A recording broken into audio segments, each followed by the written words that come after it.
Hello friends, good morning. നമ്മുടെ കല TV സീരിയലിലേക്ക് എല്ലാവർക്കും സ്വാഗതം. അങ്ങനെ സുഭാഷ് പെണ്ണ് വരില്ല എന്ന് എല്ലാവരുടെയും പറയാനായിട്ട് തുടങ്ങിയപ്പോഴത്തേക്കും നമ്മുടെ നിധി അങ്ങോട്ടേക്ക് ഇറങ്ങി വരും, എല്ലാവരെയും ഞെട്ടിച്ചുകൊണ്ട്.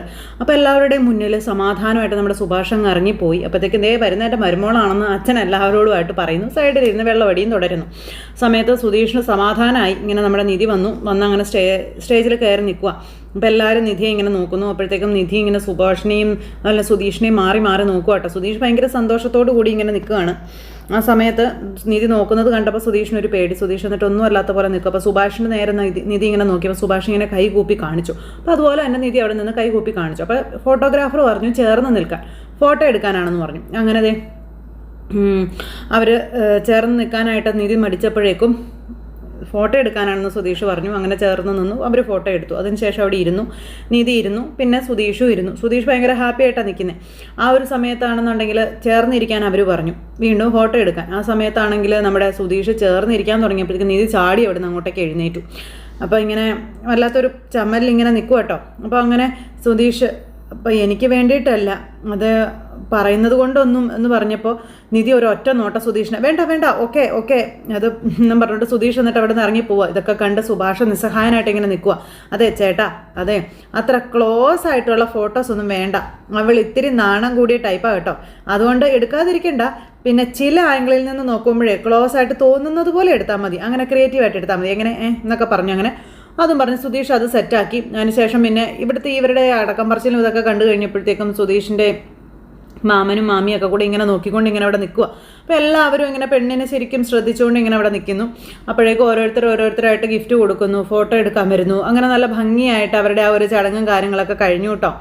അത് കഴിഞ്ഞപ്പം ഈ ഒരു സമയത്ത് നമ്മുടെ സുഭാഷും പെണ്ണും നിൽക്കുന്നതായിട്ട് അതായത് ആ പെങ്കൊച്ച് ഇത് സ്വപ്നം കാണുവാണ്.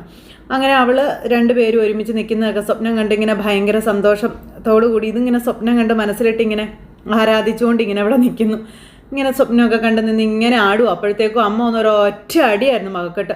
അയ്യോ അമ്മേ, അതടി അമ്മ തന്നെ അടി, ഞാൻ പറഞ്ഞത് നിനക്ക് അനുസരിക്കാൻ പറ്റില്ലല്ലടി എന്ന് ചോദിച്ചുകൊണ്ടായി. പിന്നെ ഇവിടേക്ക് കാല് കുത്തരുതെന്നതിനോട് ഞാൻ പറഞ്ഞിട്ടല്ലടി വീട്ടിൽ പൊടി എന്നൊക്കെ പറഞ്ഞു. അമ്മ ഇവിടെ വന്ന് നിൽക്കുന്നുണ്ടല്ലോ, അപ്പോഴെന്നാ കുഴപ്പമൊന്നും ചോദിക്കുമ്പോഴത്തേക്കും അടിച്ചതിൻ്റെ പല്ലിയാൻ കൊഴിക്കും തറതല പറഞ്ഞാൽ. വീട്ടിൽ വന്ന് തന്നെയല്ലേ അമ്മാവനെ ശ്രമിച്ചത്, മര്യാദയ്ക്ക് മുന്നിൽ പോയി ഇരിക്കുകയല്ലേ വേണ്ടത്, എന്നിട്ട് ഇങ്ങനെ ഒളിഞ്ഞു നോക്കാൻ നിൽക്കുന്ന കാര്യം എന്താ? നാണാവുന്നില്ല നിങ്ങൾക്ക് രണ്ടുപേർക്കും? അപ്പോൾ കണ്ടില്ലേട്ടോ ഇവള് പറയുന്നേ, നിന്നെ ഞാനിന്ന് ഒന്നും പറഞ്ഞുകൊണ്ട് വടിയെടുത്ത് ആ പെങ്കൊച്ചിനെ തല്ലാനായിട്ട് എടുത്തു. താരം കെട്ടിയ പെണ്ണി വീട്ടിലാ, അത് അവസാനിപ്പിക്കണം എന്നും പറഞ്ഞുകൊണ്ട് തള്ളേം തന്തയും കൊണ്ട് അവിടെ നിന്ന് പറയാം. പാവം ആ പെങ്കൊച്ച് അവിടെ നിന്ന് ജീവനും കൊണ്ട് ഇറങ്ങി ഓടിപ്പോയി.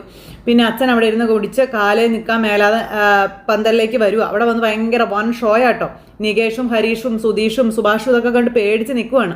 അപ്പോൾ നിധിയും അന്തം വിട്ട് ഇങ്ങനെ നിൽക്കാം.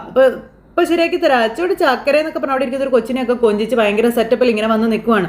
എന്നിട്ട് സ്റ്റേജിലേക്ക് ചെന്നങ്ങ് കയറി പാട്ട് വയ്ക്കാൻ പറഞ്ഞു. അങ്ങനെ പാട്ട് വയ്ക്കാൻ പറഞ്ഞിട്ട് അദ്ദേഹം എന്തൊക്കെയോ കോപ്രായങ്ങൾ അവിടെ കാണിക്കുക. അപ്പോൾ കല്യാണം എന്ന് പറഞ്ഞ് ഇങ്ങനെയൊന്നും അല്ലടാ നടത്തുന്നത്, ഡാഡ് കാണിച്ചു തരാടാന്നൊക്കെ പറഞ്ഞുകൊണ്ട് ഇങ്ങനെ കാണിക്കാം. അപ്പോൾ എന്താ ഇതെന്ന് നിധി സുധീഷിനോട് ചോദിച്ചു. അപ്പോൾ എനിക്കറിയാൻ പാടില്ല എന്നും പറഞ്ഞ് സുധീഷ് നിൽക്കും, എനിക്ക് കണ്ടറിയണം എന്നും പറഞ്ഞ് സുധീഷ് ഇങ്ങനെ നിൽക്കും കേട്ടോ.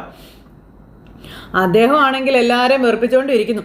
എടാ ചന്തു നിങ്ങൾ വാടാന്ന് പറഞ്ഞ് വിളിച്ചു. അപ്പോൾ ഇപ്പോൾ കൊണ്ടുവരാട്ടോ എന്നും പറഞ്ഞു ആ ചെറുക്കൻ കൊച്ച് അങ്ങോട്ട് ഓടിപ്പോയി. പോയിട്ട് വന്നപ്പോൾ കയ്യിൽ മാലയും ബൊക്കെയൊക്കെ ആയിട്ടാണ് വരുന്നത്. അങ്ങനെ മാലയും ബൊക്കെയൊക്കെ കൊണ്ടുവന്ന് കൊടുത്തു. അതിനുശേഷം ഓരോരുത്തർക്കും ഒരു ഇതിൽ പൂ കൊടുത്തു. അപ്പോൾ പൂ എന്നും പറഞ്ഞ് ഓരോരുത്തരുടെ കയ്യിൽ കൊണ്ട് കൊടുക്കുക. പിന്നെ അത് മാമൻ്റെയും മാമിയുടെയും കൂടെ കയ്യിൽ കിടക്കും. അവൻ്റെ ഒരു പൂ കളയടാന്നും പറഞ്ഞുകൊണ്ട് അവരെ വെച്ചു. വേണ്ടെങ്കിൽ വേണ്ട എന്നും പറഞ്ഞുകൊണ്ട് ആ ചെറുപ്പക്കാരൻ അങ്ങ് പോയി. ഇവിടെ എന്നാ നടക്കുന്നതെന്ന് പറഞ്ഞാൽ അവർ രണ്ടുപേരും ഇരിക്കും കേട്ടോ. അപ്പോൾ ഈ നിധിയുടെയും സുധീഷിൻ്റെയും കയ്യിൽ 2 ഹാരവും കൊടുത്തിട്ട് ഇങ്ങനെ നിർത്തിയേക്കുക. അപ്പോൾ ഇത് എന്നൊക്കെ ഇങ്ങനെ സുധീഷ് നിന്ന് സുഭാഷിനോട് കയ്യും കാലാശം കാണിക്കാം. അപ്പോൾ കയ്യിൽ ഇങ്ങനെ പിടിച്ചോണ്ട് നിൽക്കാതെ ആ കൊച്ചിൻ്റെ കഴുത്തിലോട്ട് ഇടാൻ പറഞ്ഞു.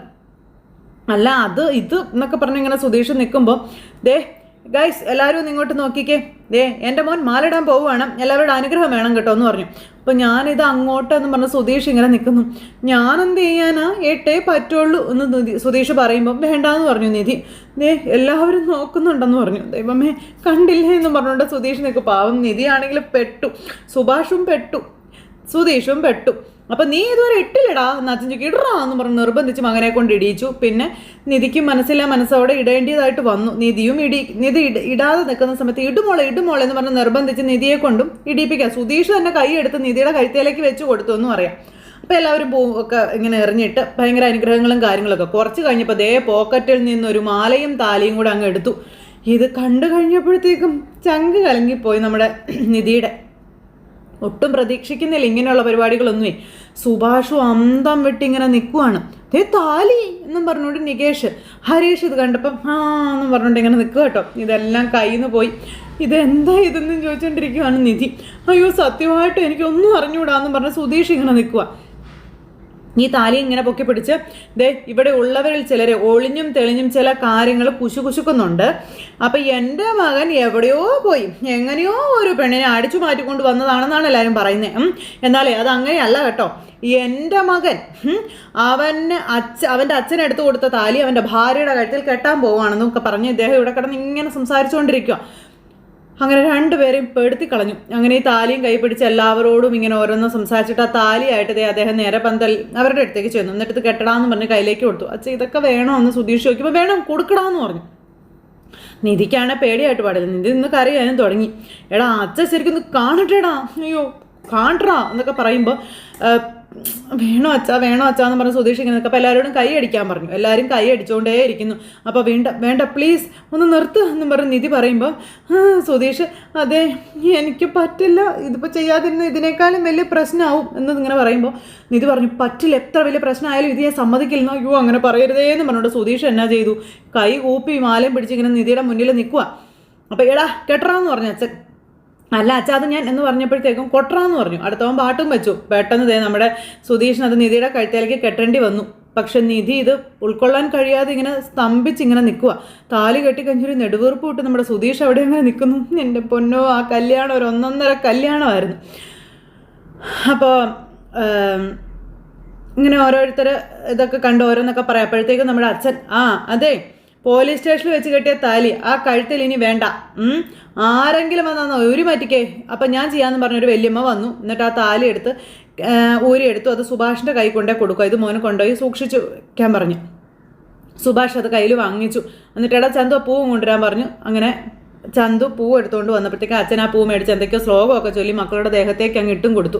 എന്നിട്ട് എല്ലാവരോടും നന്ദിയൊക്കെ പറഞ്ഞ് എല്ലാവരുടെയും മുന്നിൽ കൈയൊക്കെ കൂപ്പി നിൽക്കുക. ഇതൊക്കെ കണ്ട് നിസ്സഹായനായിട്ട് സുഭാഷ് നിന്ന് കരഞ്ഞ് തളർന്ന് ഇങ്ങനെ നിൽക്കുക കേട്ടോ. കണ്ണിൽ നിന്ന് പിടിപിടാന്ന് കണ്ണുനീര് വീഴുന്നുണ്ട്. അപ്പോൾ ശരിക്കും പറഞ്ഞാൽ നിധിയേയും ചതിച്ചു എന്നുള്ള ഒരു ഇതില്ല. അപ്പോൾ സുഭാഷ് ഏട്ടാ എന്ന് പറഞ്ഞ് സുധീഷ് വിളിച്ചു കേട്ടോ. അപ്പോൾ സുഭാഷിന് ഒന്നും പറ്റാത്തൊരവസ്ഥ. ആ കയ്യിൽ കിട്ടി താലിയും പിടിച്ച് അങ്ങ് പോയി നമ്മുടെ സുഭാഷ്. അപ്പോൾ സുഭാഷ് ഏട്ടാ എന്നും പറഞ്ഞ് വിളിച്ചു കഴിഞ്ഞപ്പോഴത്തേക്ക് അവന് വിശക്കുന്നുണ്ടായിരിക്കൂടാ, അവൻ പോയി കഴിച്ചിട്ട് വരട്ടെ എന്നും പറഞ്ഞിങ്ങനെ പറഞ്ഞു വിട്ടു. അപ്പോൾ ഓരോരുത്തരോട് ഫോട്ടോ എടുക്കാൻ വേണ്ട, കയറി വന്ന് നിൽക്കടാ, നീ ഇങ്ങോട്ട് നിൽക്കുക, ഞാനൊരു ഫോട്ടോ എടുക്കട്ടെ, വാ മോളിങ്ങോട്ട് നീങ്ങിക്കുന്നും പറഞ്ഞ് അച്ഛൻ നടുക്ക് കയറി നിന്ന് മോളെയും മോനെയും അപ്പുറവും ഇപ്പുറവും നിർത്തി ഫോട്ടോ എടുത്തു. അങ്ങനെ ഫോട്ടോയൊക്കെ എടുത്ത് സുധീഷ് ആണെങ്കിൽ പേടിച്ച് വരച്ച് ഇങ്ങനെ നിധിയെ ഇടയ്ക്ക് നോക്കുന്നു. ആകെ പെട്ട് നിൽക്കുന്ന ഒരവസ്ഥ.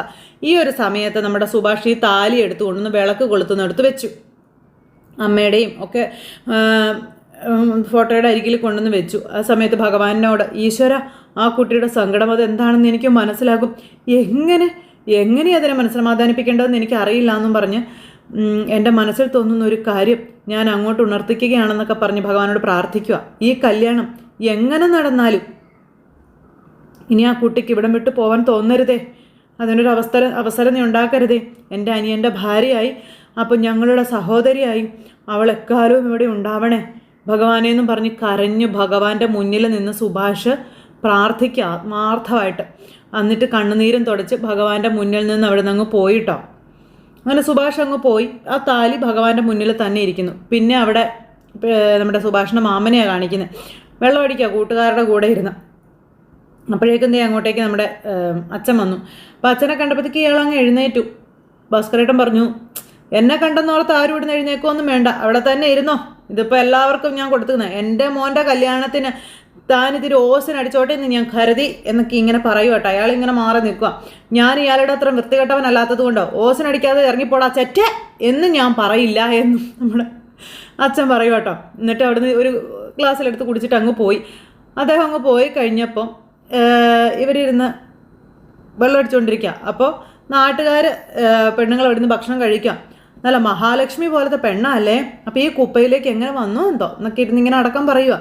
അപ്പോൾ അവൻ വല്ല മാട്ടോ മാരണോ ചെയ്തിട്ടുണ്ടായിരിക്കുമെന്നേ എന്നൊക്കെ പറഞ്ഞിങ്ങനെ പറയുന്നു. അപ്പോൾ ഇതൊക്കെ ഹരീഷ് കേട്ടു കേട്ടോ.